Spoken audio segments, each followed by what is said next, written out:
हे बघा इथं आपल्याला 10.5ची घडी आहे, म्हणजे 42ची साईज आहे. 42 साईजचं आपल्याला कटोरीचं कटिंग करायचे, कटोरी ब्लाऊजचं कटिंग करायचे. तर त्यासाठी कोणकोणती मापी लागतात अगोदर ते बघूया. पूर्ण उंची 15 इंच प्लस 1 इंच 16 इंच. छातीगेर आहे 10.5 इंच, म्हणजे 42चा चौथा भाग हा 10.5 इंच झाला, प्लस 1.5 किंवा 2 इंच शिलाई मार्जिन. कंबरगेर सध्या तेवढाच ठेवायचा. शोल्डर आहे 6, गळा रुंदी 2.5,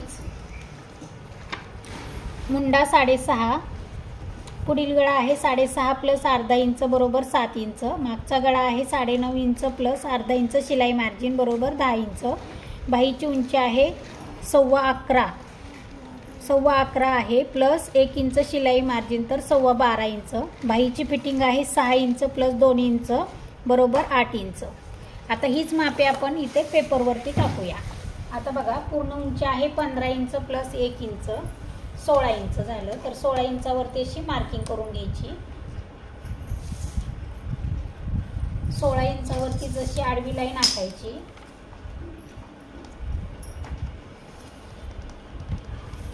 आणि यावरतीच आता आपल्याला शोल्डर आणि गळा रुंदी टाकायची आहे. शोल्डर आहे 6 इंच, लगेच गळा रुंदी टाकून घ्यायची. गळा रुंदी 2.5 इंच. शोल्डरवरतीच मुंडा टाकायचा आहे. मुंडा आहे 6.5 इंच आणि मुंड्यावरतीच आडवी लाईन आखून त्यावरती आपल्याला छाती घेर टाकायचा आहे. छाती घेर आहे तयार 10.5 इंच प्लस 1.5 ते 2 इंच. आता 1.5 इंच इथं का घेतलं तर कधी कधी कपडा पुरत नाही, म्हणून आपण 1.5 इंच घेतो शिलाई मार्जिन. 1.5 इंचच घेऊ का 2 इंच घेऊ? चालेल, 2 इंच. 2 इंच घेते. तुम्ही जसा कपडा असेल तसं ॲडजस्ट करा. 1.5 घ्या किंवा 2 घ्या. इथं आपण 2 इंच घेतले. त्यानंतर हा चौकोन आखून घ्यायचा. आता इथे मागच्या मुंड्याचा आकार द्यायचा. मागच्या मुंड्याचा आकार 1.5 इंचावरती द्यायचा. 1.5 इंचावरती एक मार्किंग. त्यानंतर मुंड्याचा मध्य, मुंड्याचा मध्य आणि हे तयार छाती घडीचा पॉईंट, हा तिन्ही पॉईंट असे जुळवून घ्यायचे.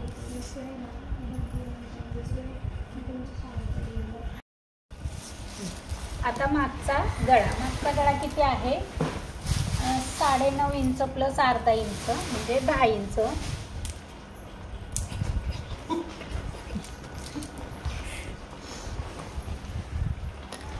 दहा इंचावरती मार्किंग करायची. इथे खाली 3 इंच घ्यायचं, म्हणजे जेवढी पण वरती गळा रुंदी आहे त्यापेक्षा खाली अर्धा इंच घ्यायचं. म्हणजे तुम्हाला जर गळा असा थोडासा ब्रॉड हवा असेल तर, आणि तुम्हाला ते लागणारच आहे कारण 42ची घडी आहे, त्यामुळे पाठ रुंद आहे ना, त्यामुळं गळासुद्धा रुंद पाहिजे तरच ब्लाऊज बसतो व्यवस्थित. म्हणून आपण गळा रुंदी बघा इथे 2.5 घेतली आणि खाली 3 इंच घेतली. कोणता गळा टाकायचा? काय वेगळा टाकायचा आहे? चालेल ना, ठीक आहे. पानगळा टाकूया. पानगळा टाकताना बघा इथे अर्धा इंच खाली यायचं, गळ्याच्या इथे अर्धा इंच खाली यायचं आणि असं थोडंसं बाहेर जायचं आणि मग असं जुळवून घ्यायचं. हा झाला पानगळा.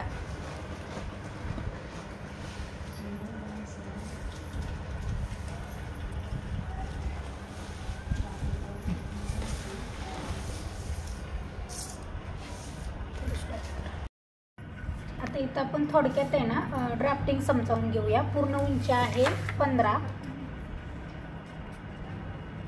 पूर्ण उंची 15 प्लस 1 इंच बरोबर 16 इंच घेतली, म्हणजे ही झाली पूर्ण उंची. त्यानंतर शोल्डर घेतलं 6 इंच, गळारुंदी घेतली 2.5 इंच, मुंडा घेतला 6.5 इंच. त्यानंतर मागचा गळा आहे 9.5 इंच प्लस अर्धा इंच शिलाई मार्जिन घेतलं आणि असं पूर्ण उंची गळ्याची 10 इंच घेतली आणि इथे पान गळ्याचा आकार दिला. मुंड्याला आकार देण्यासाठी इथे कोपऱ्यातून 1.5 इंच घेतलं, मुंड्याचा मध्य केला आणि हा तयार छातीगडीचा पॉईंट, मुंड्याचा मध्याचा पॉईंट, हा 1.5 इंचाचा पॉईंट आणि तयार छातीगडीचा पॉईंट, हे सगळे पॉईंट्स जुळवून घेतले. म्हणजे इथे झाला आपला हा मागचा मुंडा. आता मागचा टक्स कसा घ्यायचा, तर हे जे मार्जिन आहे 2 इंचाचं तुम्ही कितीही घ्या, 1.5 घ्या 2 घ्या, ते सोडून द्यायचं आणि याचा मध्य करायचा.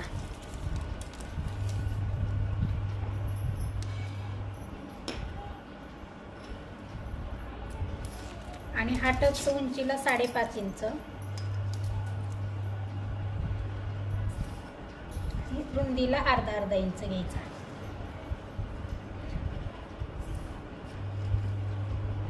अशा पद्धतीने इथे हे पाठीमागचं ड्राफ्टिंग झालेलं आहे. आता यामध्ये काही शंका असेल तर विचारा. फोटो काढा.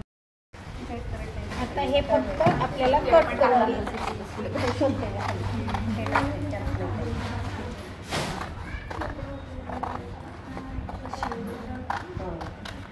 बघा आता लगेच हा मागचा गळा कट करायचा नाही, कारण मागचा गळा जर कट केला तुम्ही तर हा गळा रुंद होतो आणि आपल्याला पुढील भाग काढताना प्रॉब्लेम येतो. मग ॲक्च्युअल कापडावर पण तसंच करायचं. हो, कपड्यावर जर तुम्ही डायरेक्ट. आता इथे बघा पुढील भाग काढायचा आहे. पाठीमागच्या भागावरून आपल्याला पुढील भाग काढायचा आहे. त्यासाठी अर्धा इंच उंची वाढवायची. तर तिथं आपण अर्धा इंचाची मार्किंग केली, त्यावरती असं लाईन आखून घ्यायची आणि त्यावरतीच पेपर आपल्याला सेट करायचा आहे. ही प्रोसेस सगळ्याला सेमच आहे. हे बघा असं.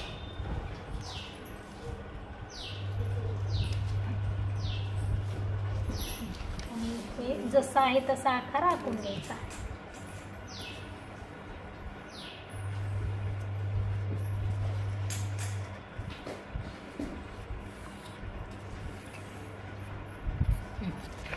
हा पेपर काढून घ्यायचा. त्यानंतर आता पुढील गळा टाकायचा आहे. बघा आता पुढील गळा टाकण्यासाठी आधी गळा रुंदी टाकायची. गळा रुंदी आहे 2.5 इंच. गळ्याची उंची आहे 6.5 प्लस अर्धा इंच, असं 7 इंचावरती मार्किंग करायची. आता इथे बघा 3 इंच घ्यायचं, 2.25 इंच घ्यायचं. म्हणजे कस्टमर 7 इंचाचं असं मार्किंग केलं, म्हणजे गळ्याची उंची घेतली आपण 7 इंच आणि गळ्याला गोलाकार दिला. आता इथे सुद्धा तुम्ही पंचकोनी गळा टाकू शकता किंवा पानगळा टाकू शकता. पानगळा केला तर मग बॅक हुक करायची. इथे पंचकोनी टाकू. पंचकोनी टाकण्यासाठी असं गळ्याच्या बाहेर यायचं थोडा अर्धा इंच आणि अशी आडवी लाईन आखून अशी वरती हा गळा जुळवून घ्यायचा. हा झाला पंचकोनी गळा. हा पण खूप छान दिसतो गळा पुढचा. आता मुंडा आहे आपला 6.5 इंच. 6.5चा हा मुंडा आखून घ्यायचा आणि मागचा मुंडा आणि पुढच्या मुंड्यामध्ये अर्धा इंचाचं अंतर असतं, म्हणून आता हा मागचा तर मुंडा आपण म्हणजे आखलेलाच आहे, तर त्याच्या पुढे अर्धा इंचाचं मार्किंग करायचं आणि फक्त असं व्यवस्थित गोल आकार द्यायचा. हा झाला पुढील मुंडा. हा मागच्या मुंड्यावर अशी काट मारून टाकायची. त्यानंतर क्रॉसपट्टी इकडे बटन पट्टीकडे 3.5 आणि इकडे 2.5. क्रॉसपट्टीला व्यवस्थित आकार येण्यासाठी असं 2.5 इंचावरती अशी लाईन आखून घ्यायची सरळ आणि 4 इंचावरती मार्किंग करून, हे बघा इथं 4 इंच आहे, तर 4 इंचावरती मार्किंग केली आणि हा 3.5चा पॉईंट आपण इथे 4 इंचाला जुळवून घ्यायचा. म्हणजे असं केल्यानं हा क्रॉसपट्टीचा आकार अजिबात चुकत नाही. 3.5 2.5 इथपर्यंत आलं लक्षात. हो. आता आपल्याला छोट्या कटोरीचं मार्किंग करायचं. तर छोट्या कटोरीचं मार्किंग करण्यासाठी बघा इथं पहिल्या मुंड्यापासून म्हणजे पुढच्या मुंड्यातून 2.5 इंचावरती मार्किंग करायचं. तिथून अशी उभी लाईन आखायची.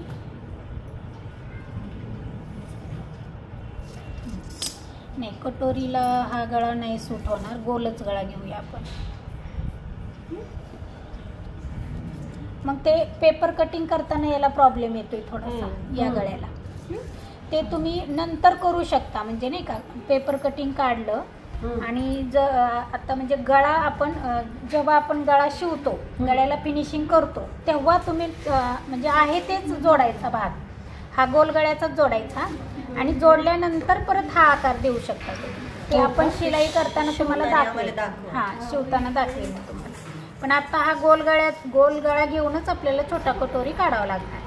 तर बघा आता हा इथे पॉईंट जुळला पाहिजे आणि कटोरीला असा राऊंड शेप आला पाहिजे असा, आणि असा व्यवस्थित असं खालच्या बाजूला इथं जुळाली पाहिजे.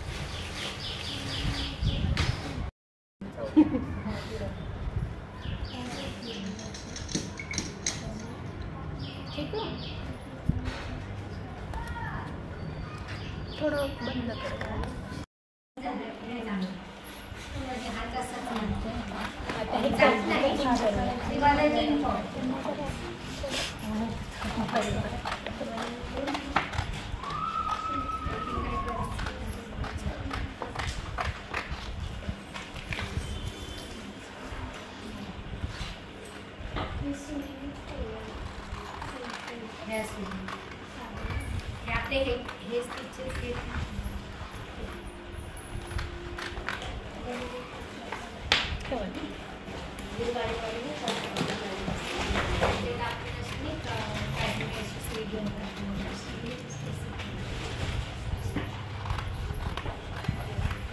आता हा छोटा कटोरी निघालेला आहे. आता याच्यावरून आपल्याला कटोरी वाढवून घ्यायचा आहे. त्याच्या आधी हा पानगळा आपण कट करून घेऊया, कारण आता पुढील भाग आपलं ड्राफ्टिंग करून कटिंग करून झाले ना, त्यामुळे आता हा पाठीमागचा गळा कट करू शकतो. छान आलं.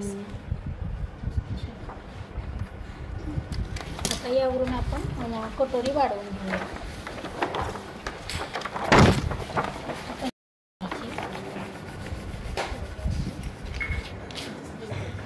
ती आखून घ्यायची.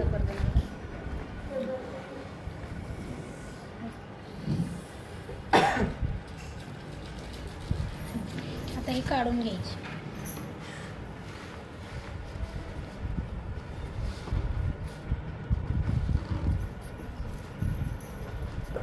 आता ही 10.5ची छाती घडी, त्यामुळे कटोरी वाढवता नाही ना, आपण बटन पट्टीकडे 2 इंच घ्यायचे आणि इकडे साईडला 2 इंच घ्यायचे.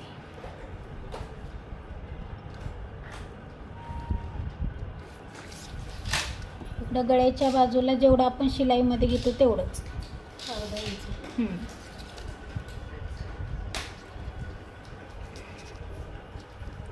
1 इंच म्हणजे पाव इंचाने असं वाढत जायची. 1.5 इंच, 1.25-2 इंच आणि हे 2 इंच असा राऊंड शेप द्यायचा कटोरीला व्यवस्थित. हे असं पाव इंचाचं मार्किंग करून घेतलं ना, म्हणजे असं खूप इकडं तिकडं असा जात नाही आकार. आणि हे असं क्रॉसमध्ये जोडून घ्यायचं.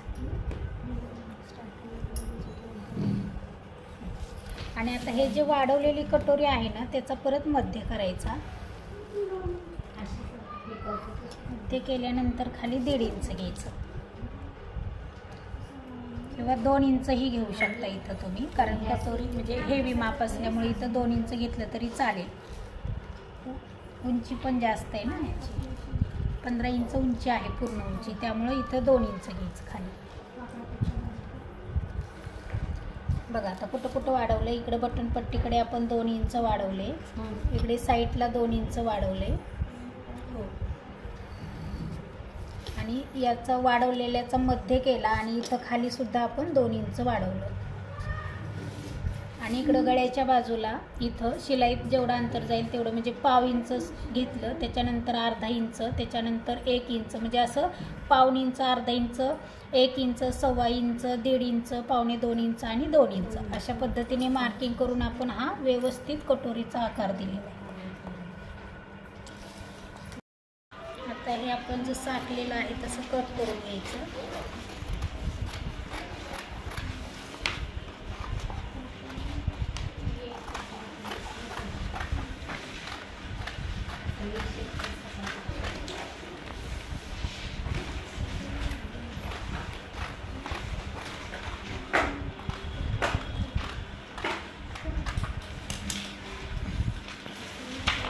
आता आपण टक्स घेऊन बघूया.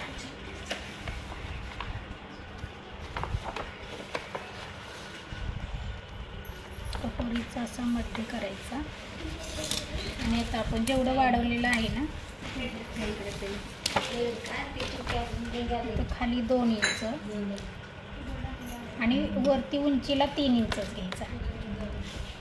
3 किंवा तुम्ही थोडंसं वाढवलं 1/2 इंचानी तरी चालेल. 3.25 इंच घ्या.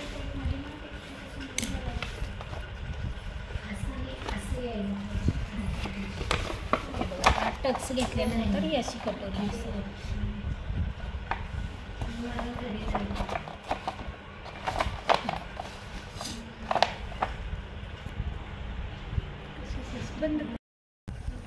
इथे बघा आपलं 42 साईजचं कटोरीचं कटिंग झालेलं आहे. ही आहे पाठीमागचा भाग, हा कटोरीचा साईड भाग, ही कटोरी, त्यानंतर ही क्रॉस पट्टी आणि हे बाहीचं कटिंग.